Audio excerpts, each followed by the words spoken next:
Fue súper angustiante. Fueron 17 kilómetros de correr a campo traviesa, pasar por esteros que parecían ríos y veíamos foco por todos lados, pensábamos que eran ellos los que nos venían ya a punto de encontrar. Mi nombre es Salo Luna y hace 25 años ayudé a escapar de Colonia Dignidad a Tobias Miller.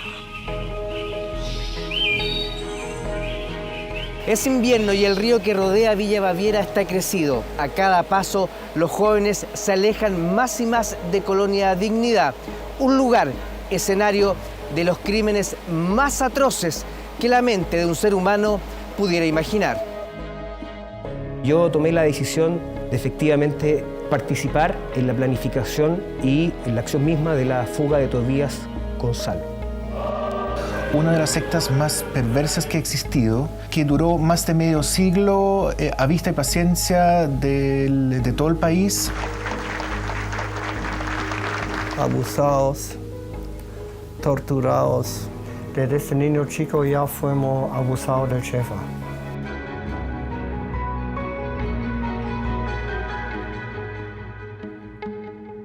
Para muchos, la ex Colonia Dignidad representa el infierno disfrazado de paraíso.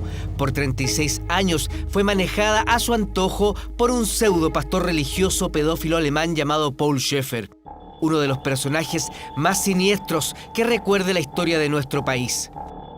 Colonia Dignidad es una secta y yo diría que dentro de lo que se conoce en la historia de las sectas, una de las sectas más perversas que ha existido. La verdad, se cometían todos los delitos que uno se puede imaginar y delitos que uno no se puede imaginar.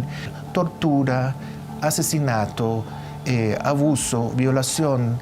O sea, es un engendro del mal que lamentablemente se perpetuó en la historia chilena durante medio siglo.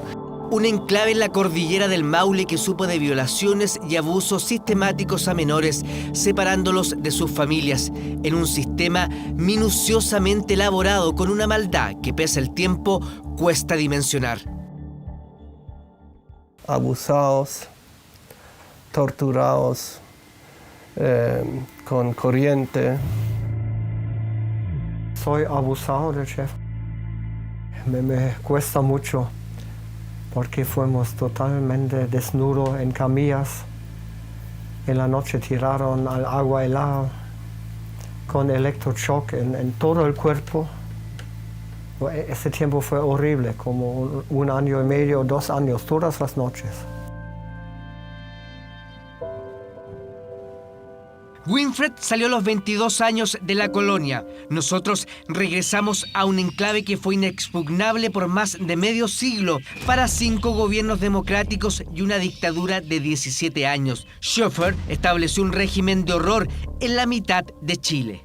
La ex Colonia Dignidad no es un tema limitado únicamente a la dictadura. La ex Colonia Dignidad se estableció en Chile antes de la dictadura, recordemos, en 3 gobiernos democráticos, el de Alessandri, el de Frei y el de Salvador Allende.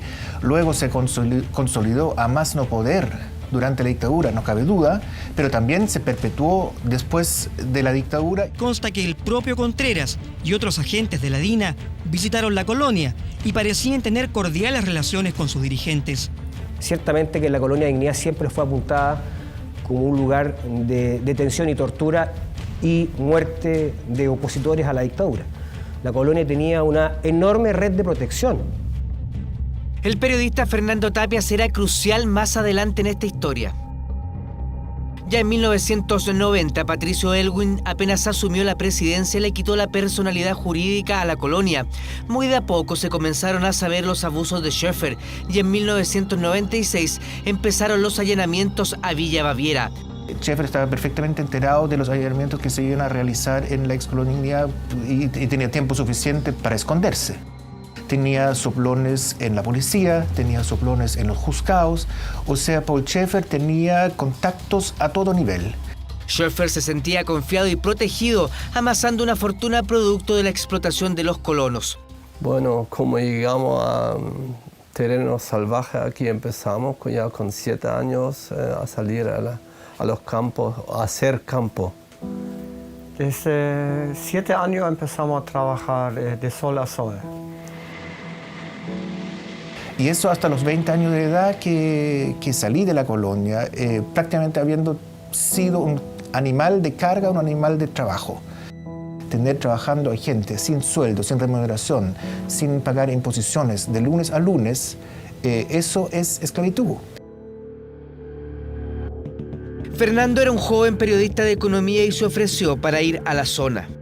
Un día viernes en la reunión de pauta, uno de los editores plantea la posibilidad de viajar por el fin de semana a ver qué es lo que estaba pasando con las denuncias que se estaban ya conociendo de manera pública.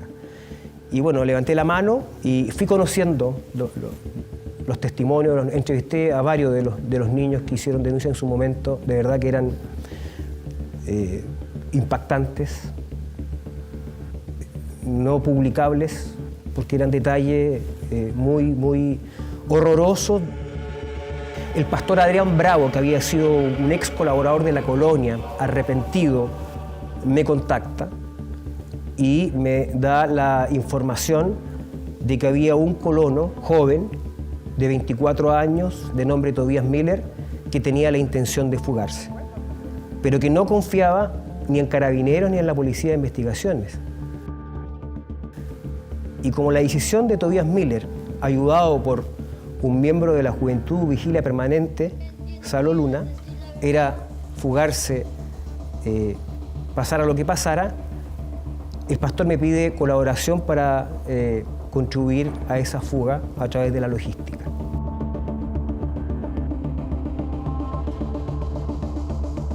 Efectivamente, Fernando, que fue de verdad uno de los primeros periodistas que creyó en nosotros y que siempre estuvo colaborándonos en la medida en que podía, sumamente jugado.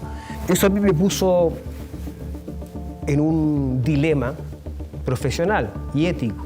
Lo que te enseña en la universidad, en la academia, es siempre mantener distancia de las partes involucradas. Sin embargo, eran tan contundentes los testimonios de los niños que yo tomé la decisión de efectivamente participar en la planificación, en la acción misma de la fuga de Tobías con Salo.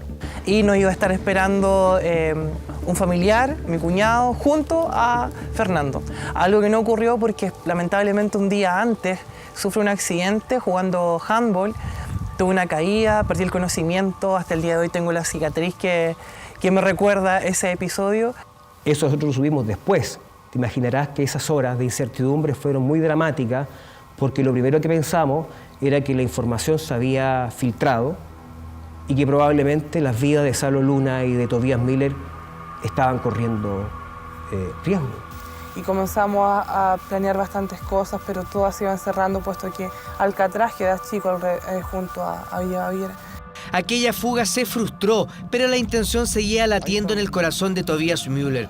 Un mes más tarde, en un domingo de fiesta, gracias a la ayuda de un joven valiente de apenas 17 años, se produce el escape que desmantelaría a la impenetrable colonia Dignidad.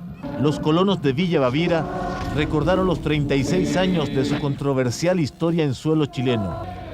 Nada hacía presagiar la fuga de dos de los jóvenes aparentemente más comprometidos con la causa. El alemán Tobías Müller, de 24 años. El chileno Salo Luna, de 18, líder de la Juventud Vigilia Permanente. Llegamos, por ejemplo, nosotros después de estar casi 1 kilómetro avanzando en punta y codo, con linternas, Tobías había sacado un par de handy o radios donde teníamos la frecuencia de los guardias, lo que pasado un tiempo nos permitió también saber en qué momento nos habían ya echado de menos, habían notado nuestra ausencia. Pero claro, fueron 17 kilómetros de correr a campo traviesa, pasar por esteros que parecían ríos porque efectivamente habían crecido mucho. En esta época acá también existe todo el tema de la caza y veíamos foco por todos lados, pensábamos que eran ellos los que nos venían ya a punto de encontrar.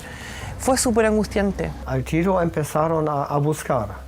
El equipo de seguridad del jefe empezaron a buscar y no encontraron más. Él se fugó por el río y al otro lado del río se juntó con investigaciones. Tobías y Salo lograron llegar a la embajada de Alemania en Santiago. El joven germano había depositado su confianza y su vida en las manos de su amigo chileno. Es que tú tienes que pensar que Tobias Müller no fue un chico que nació en Colonia Ignea, por lo tanto nunca normalizó lo que ocurría adentro. Él llegó a los 10, 11 años desde Alemania. Volaron a Alemania y le contaron su verdad al mundo. Tobias Müller habló con Informe Especial durante el vuelo que lo llevó a la libertad. Lo que no me gusta es la forma que uno tiene una vida limitada. Primera cosa, yo no tenía ningún contacto con ninguna niña porque viven separados. En esta ocasión también, el joven alemán reconoció que, como la mayoría de los adolescentes que viven en Villa Baviera, él fue violado por Paul Schaeffer. Sí, claro. Lo hace solamente él. Bueno, nosotros somos un grupo de 30 y no podemos ducharnos solo. Y ese chico siempre cambiaba. Un día, una noche. Un día, una noche. Y toca a todos. Él tiene también los preferidos. Hay favoritos. Hay favoritos, sí. Schaeffer supo en ese instante que su imperio comenzaba a desmoronarse. Tobias Müller conocía cada uno de los movimientos de Paul Schaeffer. Era uno de sus sprinters, así le llamaban a los elegidos. Fue un golpe durísimo para la seguridad interna de Paul Schaeffer. Salo Luna es quien saca de la colonia la última fotografía que había de Paul Schaeffer, la más actual. Bueno, en realidad habían varias fotos de Schaeffer que eran totalmente falsas y la verdad es que fue Tobias el que consiguió esa fotografía y me la facilitó para yo podérsela hacer entrega a la PDI. Y como yo sabía ya, porque todavía me había comentado que a nosotros nos revisaban las mochilas todas las noches, finalmente logro envolver esta fotografía donde Schaeffer aparece como semi de perfil, la envuelvo en un nylon y la introduzco en un frasco de crema, me acuerdo muy bien que era una crema Simmons muy grande. Eso puso contra las cuerdas a Paul Schaeffer porque esa fuga produjo que Schaeffer saliera, a una semana de esa fuga, saliera de la ex Colonia Ignea. En 2005, quien fuera parte de las juventudes hitlerianas, un pastor callejero y pedófilo, fue apresado en un sector rural cercano a Buenos Aires en compañía de sus guardaespaldas. Condenado a 20 años, murió en la cárcel en 2010 y fue enterrado en una lápida sin nombre en un cementerio privado de Santiago. A 12 años de su muerte y 25 de la fuga, más de 100 colonos regresaron a Alemania y otros se quedaron peleando lo que creen les pertenece por derecho. Ya no trabajo a las empresas aquí y no quiero ser parte de la injusticia que sigue aquí. Me gustaría recibir algo propio, un campo con una casa para vivir el resto de la vida. El botín que dejó la ex Colonia Ignea está siendo administrada por los hijos de los ex jerarcas de la Colonia Ignea. Las heridas se han cerrado, pero Salo Luna no olvida que su familia lo pasó muy mal tras la fuga, acosado por la colonia, la red de Schaeffer y parte de la sociedad chilena. Me veo obligado a tener que irme del país porque el gobierno en sí no me podía ofrecer seguridad, ni a mí ni a mi familia. Festinaban en torno a mi imagen, festinaban en torno a mí, mi persona, de mi condición sexual, pero si bien es cierto, eso te genera dolor, y creo que lo que se reconstruyó después del tema de Colonia Ignea fue sin ninguna duda una mejor persona, mucho más fuerte. Salo Luna, yo lo considero el máximo héroe de esta situación. Que había sido tal cual como yo una vez le dije en su habitación, cuando trata de abusar de mí, le lanzo la toalla y salgo, que había jurado vengarme de él. Digamos las cosas como son. La ex Colonia Ignea, primero que todo, hoy día sigue siendo una secta. Salo Luna jamás se dejó amedrentar y hoy tiene una vida absolutamente plena. Tobias Müller vivió por muchos años en Chile y en tiempos de pandemia retornó a Alemania. Hace poco se vendió una parcela al interior de la ex colonia en 900 millones de pesos. Con ese dinero se comenzó a compensar a alguna de las víctimas.